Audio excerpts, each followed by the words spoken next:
नेता। नगर निगम के चुनाव पास आने वाले थे। पूरे कानपुर शहर में टिकट को लेकर मारामारी शुरू थी, लेकिन सबसे ज्यादा चर्चा में वार्ड नंबर 40 की सीट थी। वो इसलिए क्योंकि इस बार वहां की सीट महिला के लिए आरक्षित थी।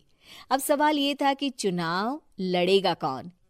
इससे पहले ठाकुर साहब वहां से पार्षद थे और इस बार उन्होंने अपनी पत्नी सीमा ठाकुर को टिकट दिलवाई और ठाकुर साहब की शान के कारण सीमा जी ने 20,000 वोटों से चुनाव जीत लिया। अरे बधाई हो सीमा भाभी, अब तो आप वार्ड की पार्षद बन गई हैं। अब तो हमारे काम आप ही करवाएंगी। अरे ये तो सिर्फ नाम की पार्षद बनी है, वो तो महिला सीट आ गई, वरना पार्षद तो मुझे ही बनना था। अब भले ही चेहरा इसका होगा, लेकिन पावर तो मेरी ही होगी। अरे वाह भाई साहब, क्या दिमाग लगाया है आपने भी। आइए आप लोग, खाना लगा दिया है सबके लिए। सीमा जी पार्षद बन चुकी थीं, फिर भी उनकी एक ना चलती। सारे काम ठाकुर साहब खुद ही संभाल लेते और जहां जरूरत पड़ती वहां सीमा जी का अंगूठा लगवा लेते। सीमा जी ज्यादा पढ़ी लिखी भी नहीं थी। एक दिन ठाकुर साहब और सीमा एक प्रोग्राम में जाते हैं। अरे ठाकुर साहब, आप आ गए। ओहो, पार्षद मैडम भी आ गई हैं। स्वागत है आप दोनों का।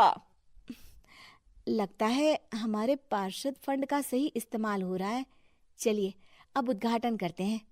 ये लीजिए ठाकुर साहब कैची, आप ही सबसे पहले प्रवेश कीजिए। सब लोग आगे निकल जाते हैं और सीमा जी पार्षद होने के बावजूद भी पीछे खड़ी रह जाती हैं। वो देखती हैं कि वेलकम बोर्ड पर उनका नाम है, लेकिन महिला होने के कारण कोई उनका सम्मान नहीं कर रहा। अगले दिन एक आदमी उनके घर आता है। अरे ठाकुर साहब नमस्कार। कल ना हम नोटिस किए कि हमारा घर तो अवैध है और नगर निगम वाले उसे तोड़ने आ रहे हैं। अरे कुछ कीजिए ना ठाकुर साहब। देखो भाई, मैं तो ज्यादा कुछ कर नहीं सकता, पर अगर तुम सबकी जेब गर्म कर दो तो कुछ हो सकता है। कुल मिलाकर 4 लाख लगेंगे। अरे 4 लाख ठाकुर साहब?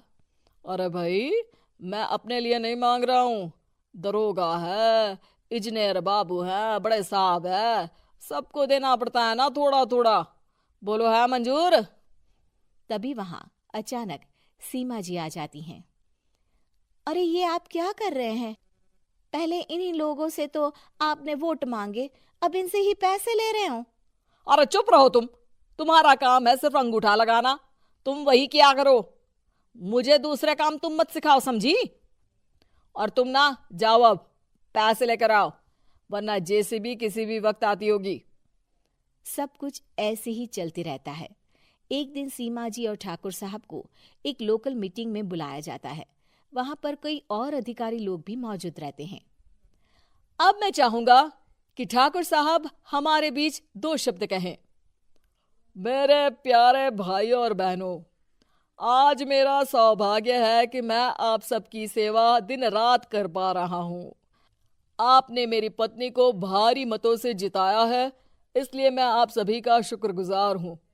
मैं आप सबसे वादा करता हूं कि हमेशा की तरह हमारे वार्ड में किसी को कोई तकलीफ नहीं आने दूंगा। सभी लोग तालियां बजाने लगते हैं। अब मैं माननीय पार्षद मैडम को स्टेज पे बुलाना चाहूंगा। अपने नाम को बुलाया सुनकर सीमा जी एकदम चौंक जाती है। उन्हें बिल्कुल उम्मीद नहीं थी कि इतनी बड़ी जगह उन्हें मंच पर बुलाया जाएगा। जैसे तैसे वो मंच पर चढ़ती हैं।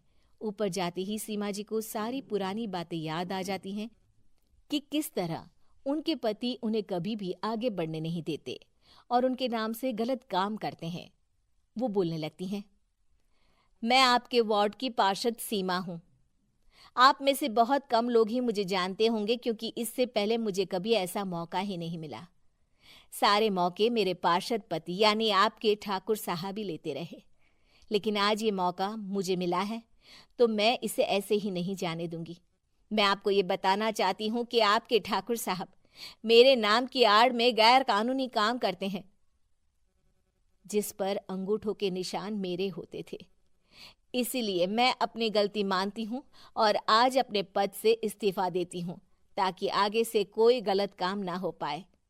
अब फैसला आप सबके हाथ में है कि आप हमें क्या सजा देना चाहते हैं। सीमा जी की बातें सुनकर ठाकुर साहब के चेहरे का रंग उड़ जाता है और वो शर्म से मुंह नीचा करके वहां से चले जाते हैं और पद से इस्तीफा देकर ही सही सीमा जी अपने आप में आत्मविश्वास महसूस करती हैं।